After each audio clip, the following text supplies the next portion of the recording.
por que eu estou dizendo que eu lembrei disso com saudade? É porque há 30 anos atrás, meninice de crente era fazer jejum para seduzir a Deus a fazer o que ele queria. Era jejum para o marido voltar, era jejum para arrumar emprego, era jejum para destravar a causa na justiça, era jejum para o filho deixar as drogas e por aí vai. Mas como diz o outro, crendice pouca é bobagem. A igreja evangélica desse tempo está agora empestada de práticas bizarras e de esquisitices. Culto a Maria e devoção aos santos, que sempre foi motivo para inimizade entre católicos e protestantes, é conto da carochinha, junto do que essa moçada faz. Culto do descarrego, unção do matrimônio, culto dos empresários, água untada, rosa ungida, chofar, arca da aliança, batismo em tobogã, vinho da ceia em cálice gigante, mergulhar em tonel de óleo, marchar em torno da igreja, cair no chão e ficar estribuchando, unção do riso, dente de ouro, unção da queda, é tanta maluquice que eu precisaria de uma manhã inteira para fazer uma mensagem e dizer só metade do que essa turma está aí realizando. Amarra aqui, decreta ali, profetiza acolá. O Deus dessa gente é feito cachorro adestrado. Pega Jeová, morde ele, late para ele, amaldiçoa ele, derruba ele, dá a vitória para a gente, nos coloca como cabeça e não como cauda. Já se foi o tempo em que o sincretismo católico com as religiões afro-brasileiras era motivo de escândalo.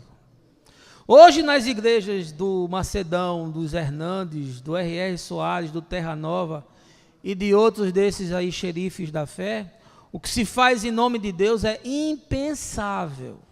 Dá até inveja a terreiro e ver como essa gente é criativa, como se tornou capaz de manipular incautos e desesperados. Essa manhã eu queria tratar desse tema, das crendices, das macumbas evangélicas, dos encantamentos, e se isso tem alguma coisa a ver com Jesus. O sacerdote Eli, pai desse Hofni e desse Finé, já era um homem velho. Na verdade, ele parecia muito o retrato do que acontecia com a nação, na sua deterioração moral e religiosa. Era um homem obeso, estava cego e se deixava manipular pelos filhos, fazia a vista grossa para as coisas que eles estavam realizando, para não ter nenhum tipo de conflito com eles. Samuel, por outro lado, filho de Ana e de Elcana, que foi consagrado ao Senhor e levado ao profeta Eli, sacerdote, para ser ensinado, era um homem que tinha respeito de todo o povo e era considerado de fato como um profeta. Ele tinha aqui nesse texto aproximadamente 30 anos de idade quando estourou aqui essa guerra contra os filisteus. Esse texto para mim é tão atual e tem tanto a ver com o que nós estamos vivendo nesse tempo, que eu acho até gritante que a igreja tem acesso a esse tipo de literatura, com a história gritando diante dos nossos olhos, e a gente não se corrija e não se enxergue. Sabe o que é Siló nos dias de hoje? Siló é a igreja. Siló é o lugar de culto, Siló é o templo, Siló é o lugar do sacrifício, do jejum, da oferta, do dízimo, da compra do serviço do sagrado. Siló é esse espaço de devoção caprichosa. E no Siló dos nossos dias nós também temos os nossos objetos de fetiche. Ou você não tem visto aí igreja com gente carregando arca, ou você não tem visto aí gente adorando imagem, ou você não tem visto aí gente se prostrando diante de altar de madeira, Ou você não tem visto aí igreja entrando com bandeira de Israel e fazendo culto a objetos imantados, a candelabros? Teologia dos pontos de contato, você já ouviu isso? Gente que diz que para você ter fé precisa ter um objeto, uma pedra de toque, um ponto de contato para que a sua fé então se materialize. É a fé nas coisas. Não é mais a fé em Jesus, é a fé nos objetos, no copo d'água, na roja. Até outro dia eu vi o cara ungindo tijolo, que é o tijolo ungido para casa própria. O cara leva o tijolo ungido para casa. É chave ungida para destrancar as portas que estão fechadas. E essa teologia ridícula, boba, infantil de batalha espiritual, que bota o sujeito para ficar lutando com as entidades metafísicas, enquanto ele esquece a realidade dramática do mundo real, tangível, concreto, onde as pessoas estão com fome, com medo, com frio, sem esperança, sem dignidade, sem saúde, sem educação e sem segurança. Essa é a realidade da igreja dos nossos dias, muito parecida com a realidade dos dias de Samuel em Siló, onde se fazia culto ao sagrado, onde se sacrificava e se dava oferta, onde se adorava uma arca que era um artefato, mas estava totalmente distante daquilo que Deus desejava. Eu nunca vi um povo tão ufanista quanto o povo cristão. Se acha melhor do que todo mundo. Eles acham que Deus existe apenas para abençoá-los. Eles acham que não há salvação fora do cristianismo. No século II já se afirmava que não se podia salvar alguém que estivesse fora da igreja. Nunca leram sobre Melquisedeque.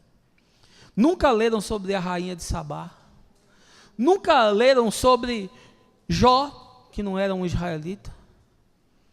Nunca leram que Jesus disse que muitos vão vir e me adorar. Nunca leram os ensinos de Paulo, que foi para os gentios. Ah, meus irmãos, como eu vejo gente hoje só fala em vitória. Até as canções, campeão, vencedor. A gente só fala em decretar, em pisar a cabeça do inimigo. A gente só fala em marchar. A gente só fala em tomar posse. É uma linguagem de exército. É uma linguagem de quem está sempre na necessidade do confronto. E eu fico me perguntando, o que é que isso tem a ver com Jesus? O que é que isso tem a ver com o Evangelho? Para onde foi a nossa capacidade de discernir, de enxergar como o estelionato, a alquimia do texto é perversa, como eles pegam o Velho Testamento e manipulam da forma como bem entendem para introjetar essa mentalidade positivista. E aí o cara sai bombado, o cara sai instigado, eu vou pegar o diabo, eu vou matar ele. Agora eu vou decretar, Deus, eu decreto. Eu fico imaginando o Senhor lá no céu vendo isso. Olha lá os bobinhos lá, tudo marchando ali, os bobinhos. O diabo vai pegar eles, vai fazer farinha. Como Jesus disse para Pedro, o diabo disse que ia fazer farinha de você. Abra seu olho. Com a sua brabeza, a sua arrogância, a sua autossuficiência. Crendice, meus irmãos, como a de Israel, crendice como a dos evangélicos nesse tempo, é na verdade uma cretinice contra Deus, é ofensivo ao Senhor. E eu quero tirar aqui 5 lições desse texto, para a gente não cair nesse tipo de equívoco, para a gente não ser enganado, para a gente não ser manipulado, para que o diabo não nos penere e a gente se veja derrotado, porque o que eu mais vejo na vida dessa gente aí que vive decretando e dizendo que vai pisar na cabeça de Satanás é derrota. É derrota moral, é derrota familiar, é derrota profissional, é derrota espiritual, é derrota de todo tipo. E quanto mais o sujeito acha que é valente, mais quebrado ele vai ficar. Porque só há um capaz de amarrar o valente. Só teve um que foi no inferno e tomou a chave da morte da mão do diabo. Só teve um capaz de morrer e nos purificar dos nossos pecados. O seu nome é Jesus, o justo. Ou seja, que vai vencer os inimigos não é o nosso Deus, não. O que vai vencer os inimigos é a arca. Por que será que Deus fez com que nós perdêssemos a batalha? E veja que a consciência já está totalmente cauterizada, porque em nenhum momento, entre aquela geração inteira, entre aquele grupo de líderes e de anciãos, então não é uma meninada aloprada, aqui a gente está falando de homem de cabeça branca, de homem experimentado, mas não teve um que dissesse assim: rapaz, eu acho que aconteceu isso porque a gente pecou contra Deus. Eu acho que aconteceu isso aqui porque nós somos arrogantes. Eu acho que aconteceu isso aqui porque nós confiamos nas nossas forças, nas nossas habilidades, nos nossos potenciais, no nosso network. Eu acho que aconteceu isso aqui porque o sacerdócio está corrompido.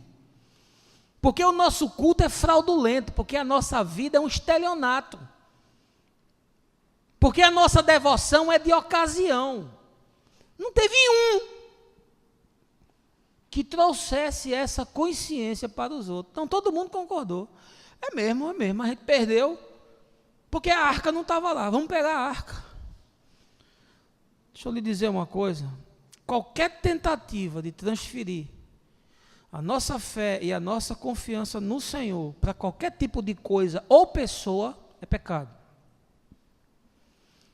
Qualquer devoção a lugar, qualquer devoção a imagem, a símbolos, a altares, a bandeiras, a denominações, a profetas, a apóstolos, a big shots, a figurões, a coronéis de igreja, a xerifes da fé, é pecado.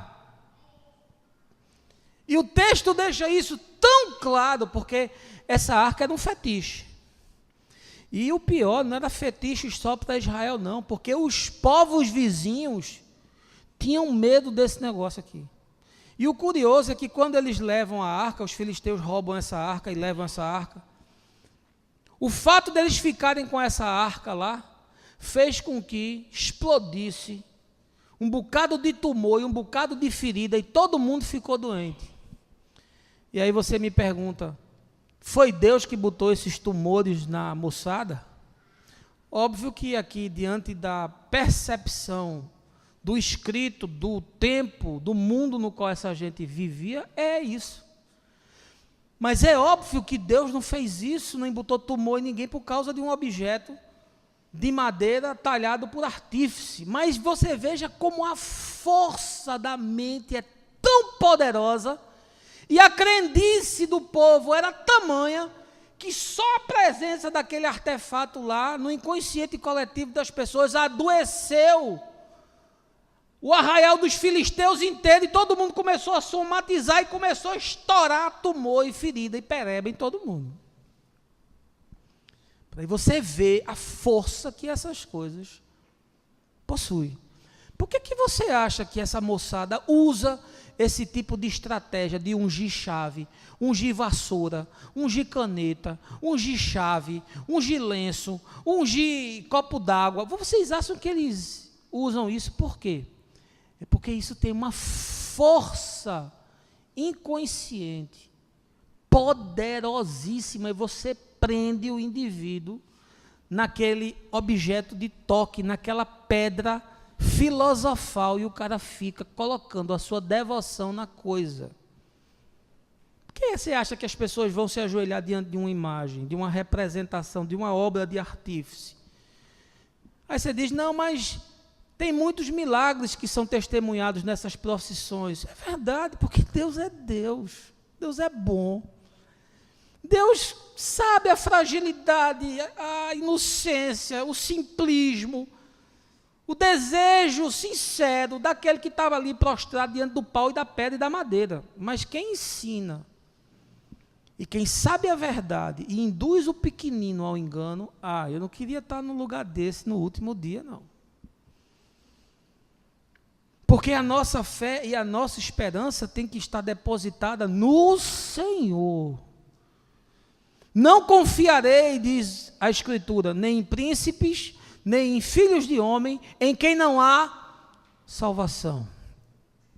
Nem em vela, nem em terço, nem em santinho, nem em chofar, nem em altar, nem em arca da aliança, nem em copo ungido, nem rosa, nem lenço que seja do apóstolo Paulo, nem lasquinha da cruz, nem nada nesse mundo desvia o meu coração de ter a expectativa e esperar única e exclusivamente no Senhor. Eleva os meus olhos para os montes, diz o salmista, de onde me virá o socorro?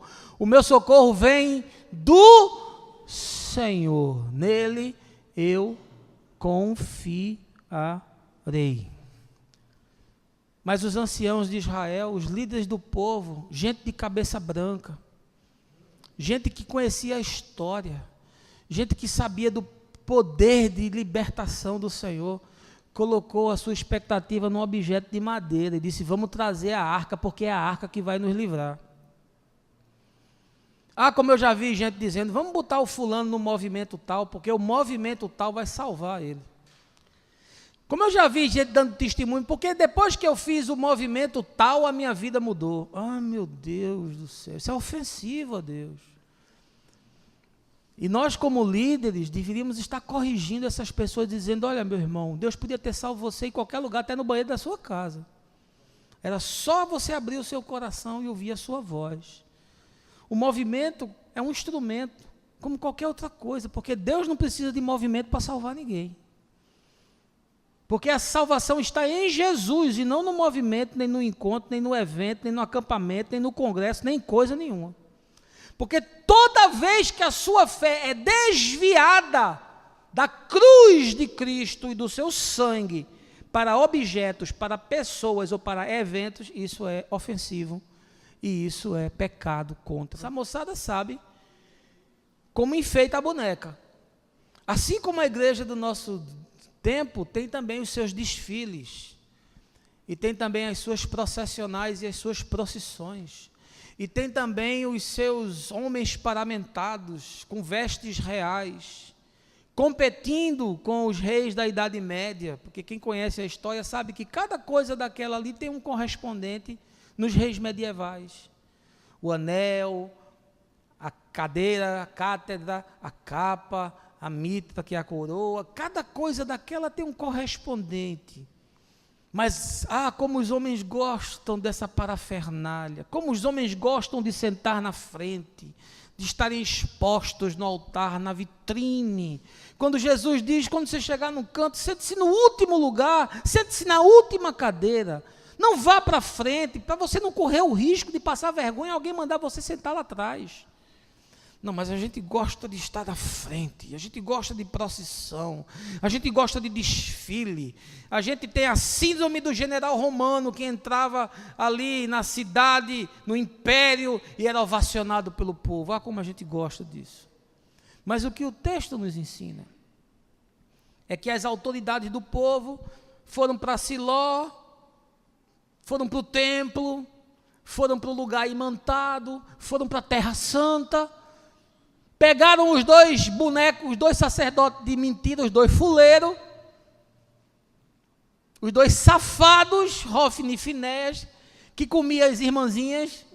Você não sabe o que essa moçada faz aí, não. Você não tem ideia, não. Esses cantores gospel, como é que o negócio rola no bastidor, não. Esse Hofni e esse Finéias eram dois safadão. Dois safadão.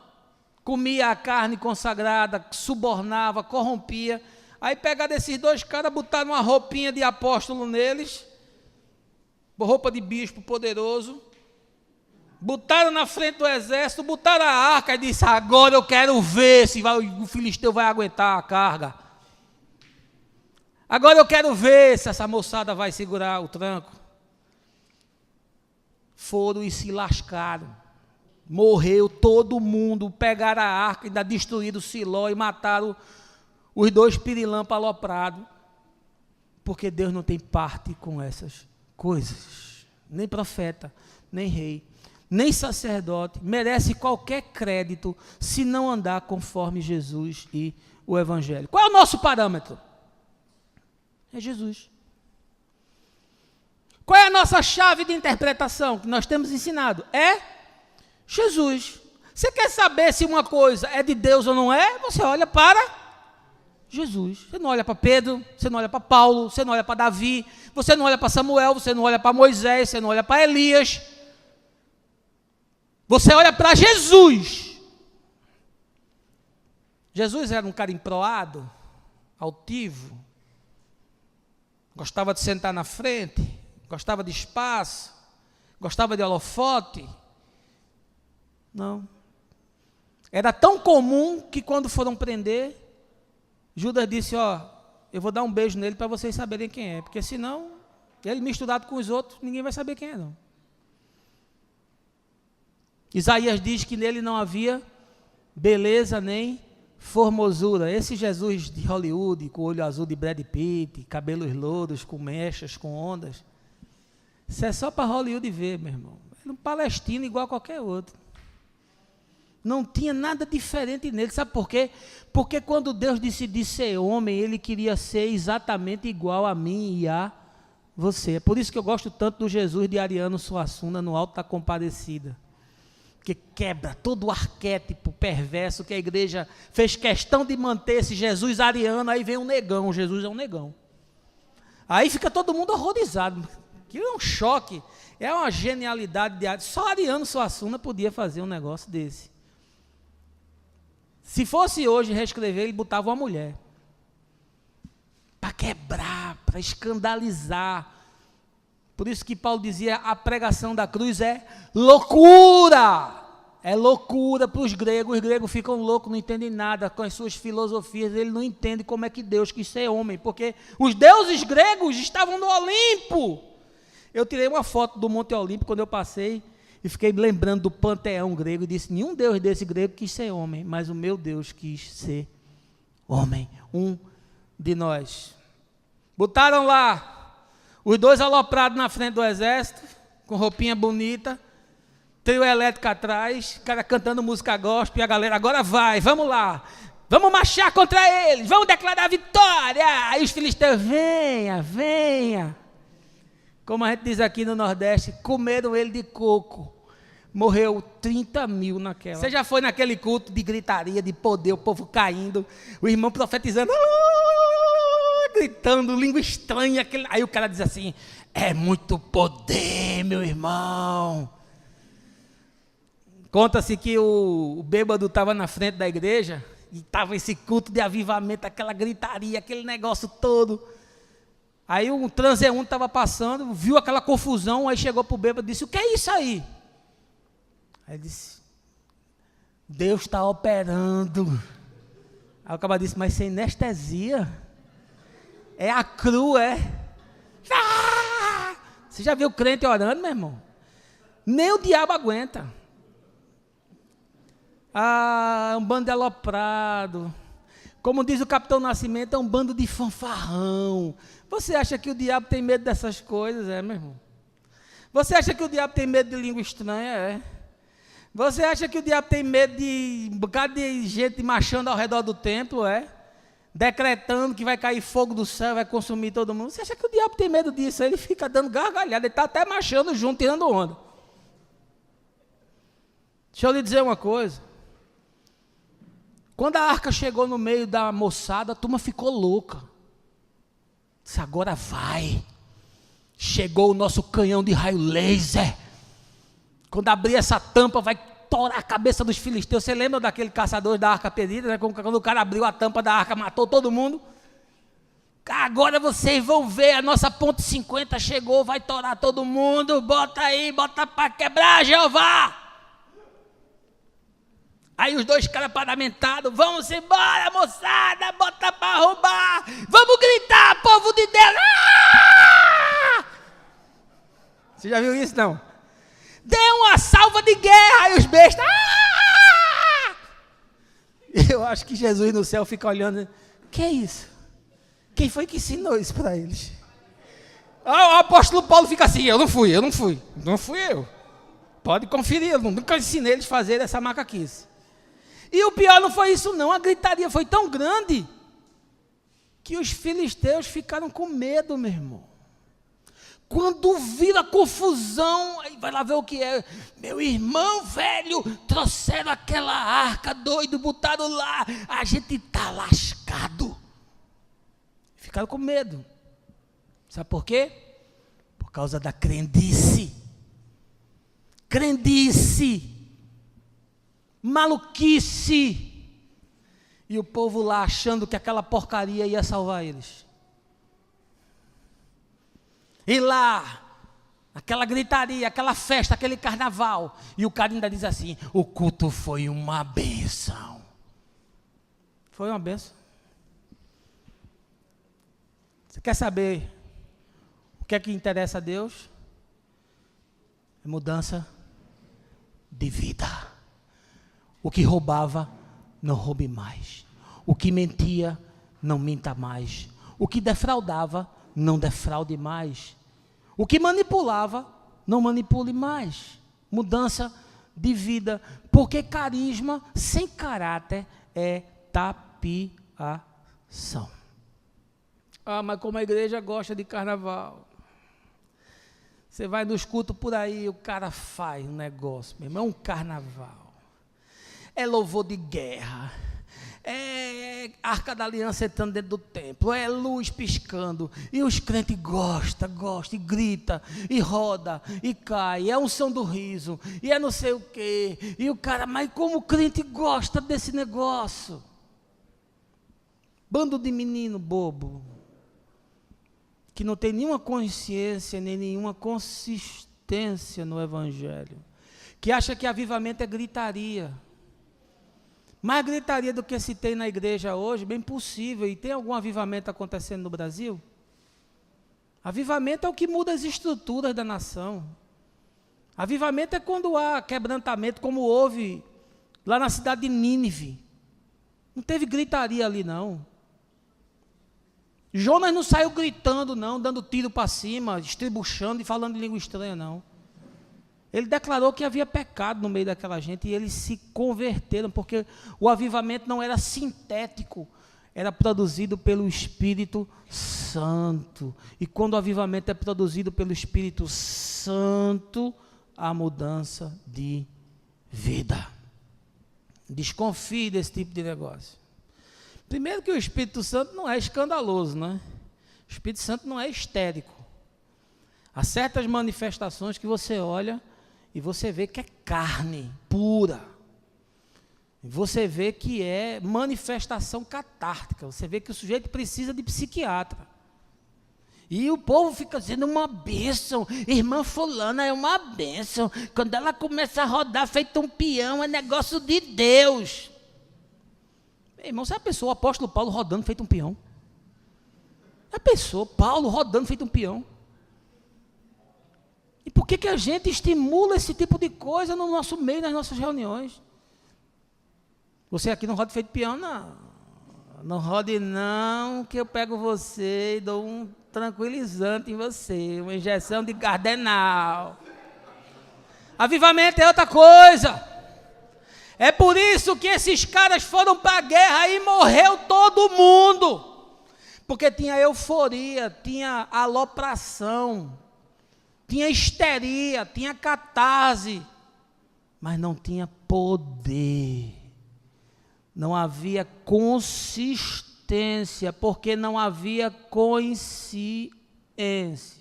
Você pensa que o fato de ter o nome de Deus, Deus está obrigado a dar a vitória? Você pensa que essa marcha para Jesus, porque tem o nome Jesus no trio elétrico, Jesus está envolvido com aquilo? Você acha que Deus tem compromisso com aquilo que não tem compromisso com o reino e com os valores e com os princípios do evangelho? Tem não, meu irmão, vai perder sempre. Quantas guerras os cristãos perderam na Idade Média? Saladino que o diga, né? Que entrou em Jerusalém e venceu aquela batalha. Quantas guerras se perdeu que foram feitas em nome de Deus? Quantas? E você acha que quando uma guerra é travada e quando se perde, é porque faltou uma arca da aliança, faltou um fetiche, um amuleto, faltou poder e avivamento? Não, meu irmão, é simples. É porque simplesmente o Senhor não estava lutando aquela guerra. Porque Deus não está obrigado a entrar numa empreitada sua, quando você não está vivendo e agindo conforme o que Ele deseja. Mas eu jejuei, eu fui na campanha, eu fiz as 7 semanas, eu li a Bíblia, eu dei o dízimo, fiz tudo certo e não deu certo, a minha vitória não chegou. Porque Deus não tem compromisso com isso. Deus não está nisso, essa causa não é dele. O seu fracasso deveria ser pedagógico para lhe ensinar e quebrantar o seu coração, ele trazer para a realidade da vida, ele lhe fazer perceber que o nome de Jesus não é um mantra. O cara ora às vezes uma atrocidade, aí quando ele termina ele diz, em nome de Jesus, amém, porque ele acha que em nome de Jesus é uma palavra código, é uma password, que abre as portas do céu, em nome de Jesus. É quando bate esse negócio lá, em nome de Jesus, aí destranca as portas da esperança e os anjos vêm para atender os seus desejos. Não, meu irmão. Deus não tem compromisso com quem não tem compromisso com Ele. Você pode fazer a campanha que for, você pode orar, você pode ficar mais magro do que um faquinha indiano. Não vai acontecer nada. Porque aqui ele deixou que 34 mil morressem com arca, com o sacerdote, com tudo. Não mexeu uma palha. E o santuário ainda foi destruído.